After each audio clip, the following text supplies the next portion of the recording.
people that are in the hospitality business, you can be facing some of those difficult situations. But if you're all in on that, you're looking at that as a challenge. How do I flip the script on this? How do I turn this around? Most people are not equipped to understand the seemingly endless facets of an HOA. That's why we're here, to help you become uncommonly prepared to serve your HOA. Whether you're a board member or a manager, join us in the Uncommon Area. Welcome to the Uncommon Area. I am Matthew Holbrook, and this episode is going to be about hospitality services and homeowners associations. And here to talk about that with us today is Kevan White. Kevan has an extensive background with hotel management, and you've even been involved in opening hotels, and then made the transition into this HOA world, and specifically within high rises. So welcome. Glad that you can be part of this episode. Thanks for having me. Yeah, of course. Well, I guess to start off with, we're talking about hospitality in this particular episode. What does that even mean? Like, what do we mean when we say hospitality? Hospitality, when I think of it, the first word that comes to mind is friendliness, right? Okay. Someone who's hospitable must be friendly. They must be welcoming. But to me, hospitality is the feeling that you get when you have an interaction with someone or when a service is provided. So you have the service itself, which is, if someone carries out a request, but how does that request feel when it's carried out? Yeah. So it's a lot about the experience of the person who is being shown hospitality. Definitely, yeah. So it's, it's intangible. So you can't touch hospitality, but you feel it. It's a feeling inside. Yeah. I don't know if you actually would know this, but the root of the word hospitality, I'm like into word studies, and the root actually means stranger love, like the love of strangers. And so it's just showing that type of care and attention to somebody that, isn't your friend or isn't your family. And so when we talk about doing that in the service industry, it's just showing that care for somebody. So, definitely. So translate that into the HOA world. How does hospitality fit into homeowners associations? Definitely. So, it's complex, right? Yeah. Because traditionally hospitality, you're caring for someone who is visiting your home, visiting your restaurant, visiting your hotel. But in the sense of HOA management, we are in their home. Yeah, it's taking that stranger part out, right? And it's become somebody that you start to know. Definitely. So now we are kind of the stranger in your home, right?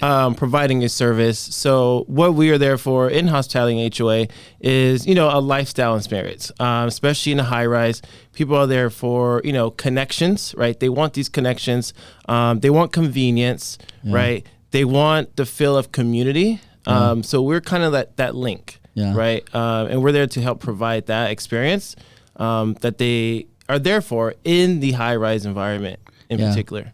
When you're coming to a high-rise condominium, it seems that living experience is almost like, not quite, but almost like living in a hotel. And that's kind of the expectation that people want in that experience. Very much so. When I train my team in orientation, I tell them, especially those who have worked in hotel, it's like an extended stay. Yeah. A very, very extended stay hotel, and they don't check out. Yeah, right. Yeah.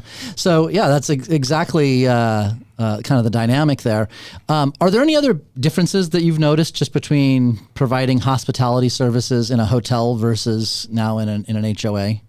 I think one of my biggest challenges when coming to HOA management from hotel is living within the rules and regulation of the community. In hospitality, it's yes to everything, right? But in HOA, you have to live within the CC&Rs of the community, and you can't just say yes. You have to say maybe let me check with the board and let me go through the proper channels to make sure I can help you with that. Yeah, and even learning the right language to be able to respond to somebody is a hard part of that equation. Absolutely.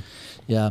So when you think about someone who stands out in giving hospitality service, what are some of the characteristics? What are the traits? What does that look like with somebody who does that well? Definitely someone who's empathetic, can put themselves in the resident's shoes, in the guest shoes, and create that tailored experience, especially The market I am in Los Angeles, it's all about tailored. It's all about convenience. So someone who really gets it, someone who wants to provide service, someone who wants to do great and puts the effort for it. Yeah. And so what that kind of brings about in my mind is the age-old question of nurture versus nature. Is somebody who is good at hospitality services, is that something that they're just kind of born with and then you refine it over time? Or can good hospitality service be taught to anyone? How do you think about that? Definitely. That's a very good question. And funny story is when I was studying for my master's, that was going to be my thesis project. Sounds like an interesting topic. You train for hospitality, great hospitality, or is it innate within the person? I did not end up going with that because I could not find a definite answer in my research. But in my opinion, it's a little bit of both, right? So I am not going to be a world-renowned mathematician, right? There's also mathematicians out there that are not going to be great service providers. Right. So it does take the person itself, but with a little bit of effort, and with a bit of leadership and the right training, I do believe someone can provide great service. Whether or not it comes natural and they might have to put on an act a little bit, I believe it can be taught if someone's willing to learn it.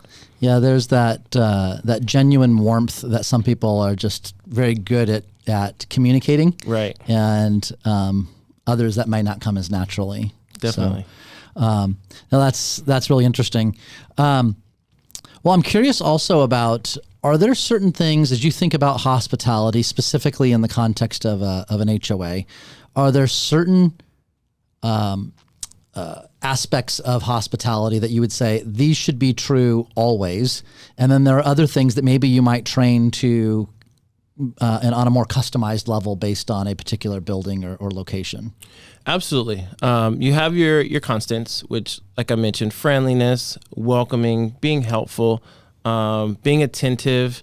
But then you have, the nuances of, we have buildings that are right across from each other. Some of them are connected to each other. They share a parking lot, but very different. And really it comes down to tailoring to what the client wants, really. And that is true hospitality is, one community might let food deliveries go up, and they don't want to be bothered. The community across the street, they want everyone stopped and those deliveries stop at the front desk.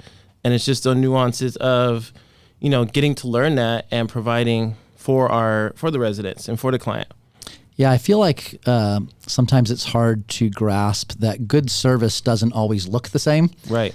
We have, I know communities that we manage that are very upscale, but they're going to have more of kind of a beach vibe or a little bit more laid back. And there's other communities that are very much kind of that white glove, more formal, and everything in between, and lots of variations. And so if you really are genuinely caring about the people you're serving, you're going to want to deliver the service that's in line with kind of the culture and expectations of that building. Definitely. It's kind of like going back to hotel.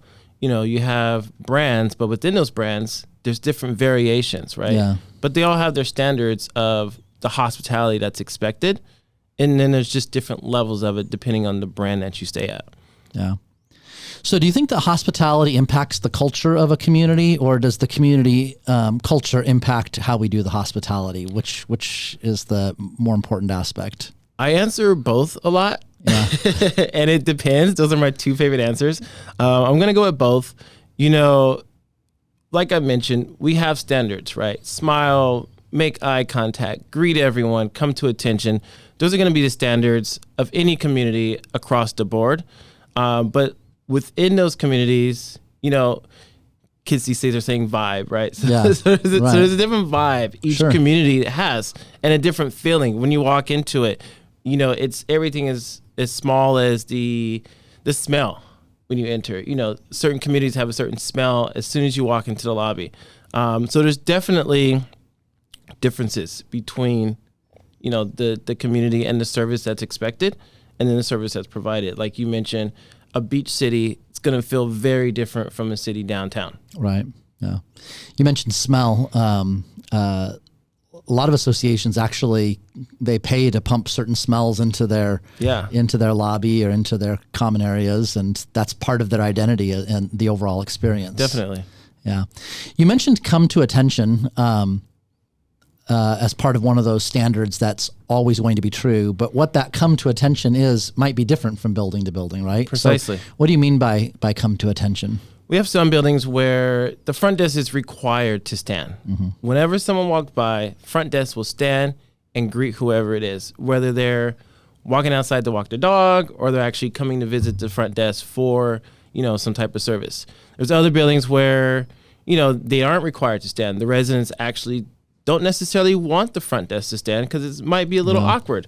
Yeah. But coming to attention is stop what you're doing, acknowledge that person, and be ready to assist is what come to attention really is. Yeah. I was actually in a building recently where there was a new person at the front desk in that building, but they had been at one of our other buildings previously. Mm-hmm. And at the other building, it was the standard that you would stand and greet somebody when they came into the lobby. Well, they came to this building.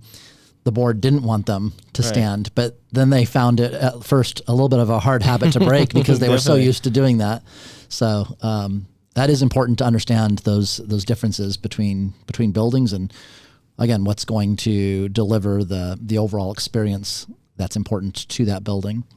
So to do that, it requires getting a lot of feedback, both kind of upfront and then on an ongoing basis to make sure that we're delivering on that experience. What are ways that you gather that feedback and be able to cultivate the right delivery of the service? Definitely.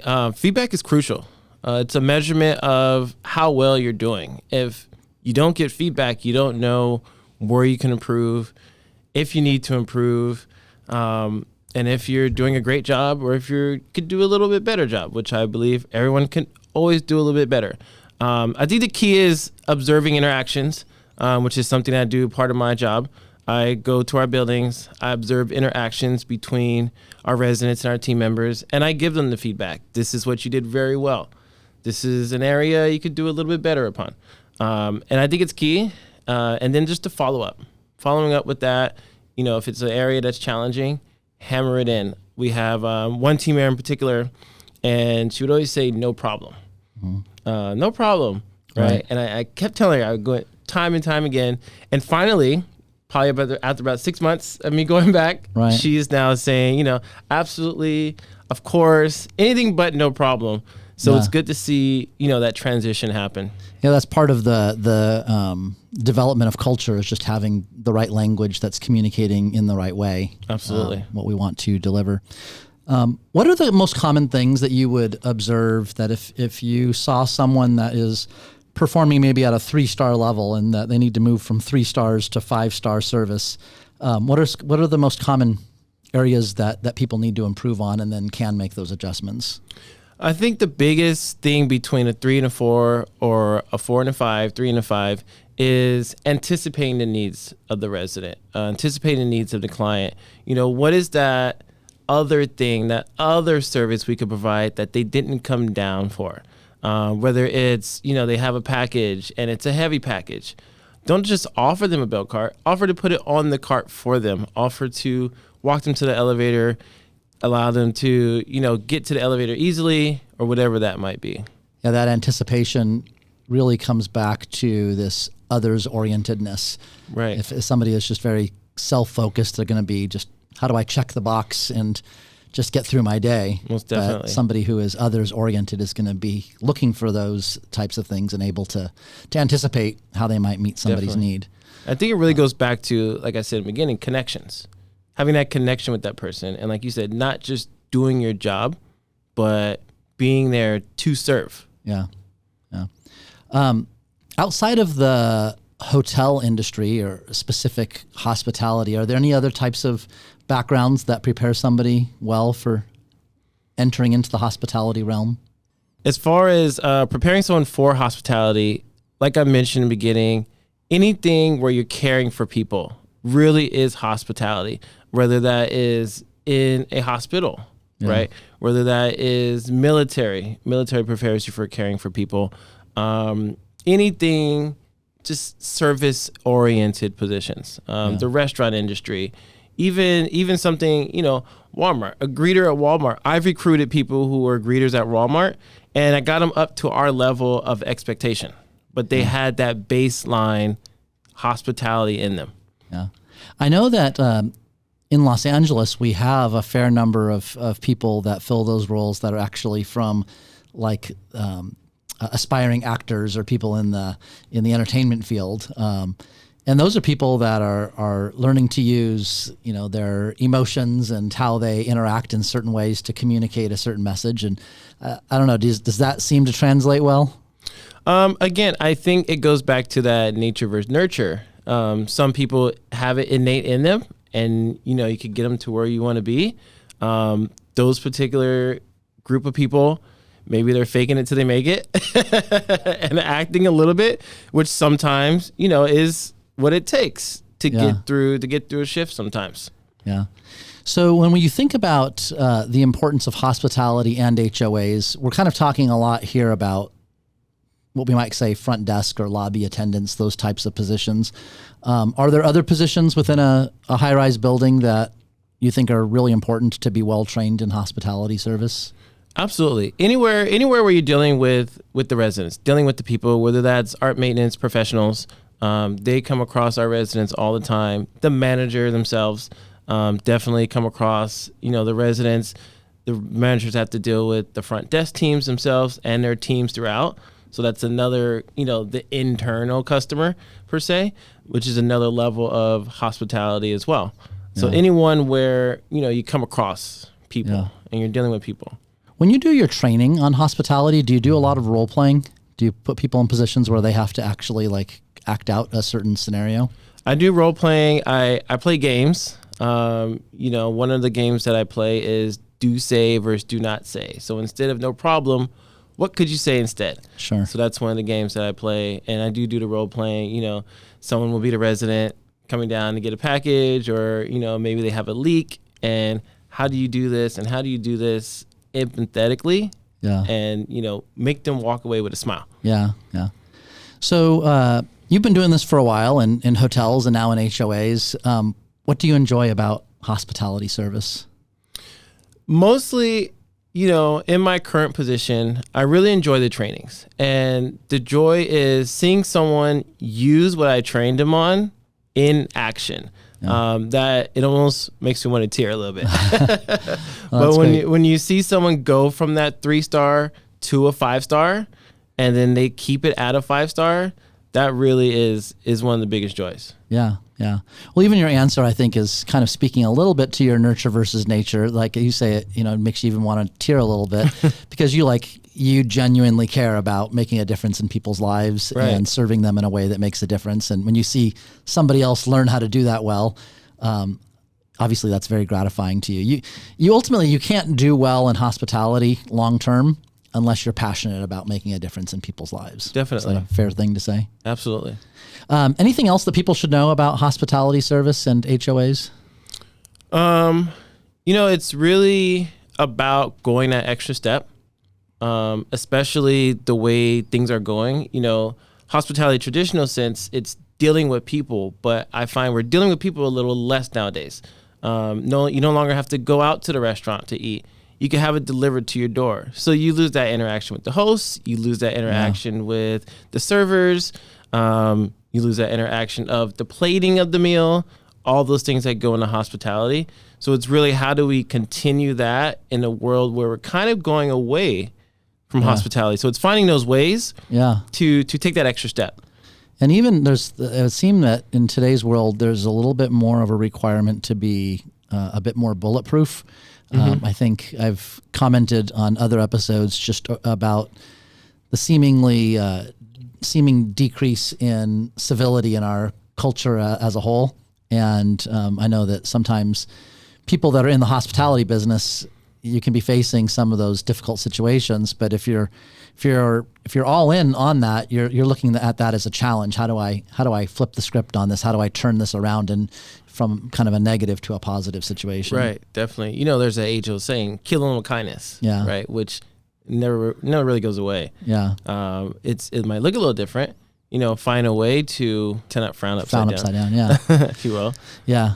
That's great. Well, Kevan, thank you so much for being part of this episode. Hospitality is such an important part of the overall service, especially to the high-rise buildings. So really appreciate what you do and for sharing with those that are watching and listening to this episode. So I hope that you found this to be helpful, and I would encourage you to look for other episodes of The Uncommon Area.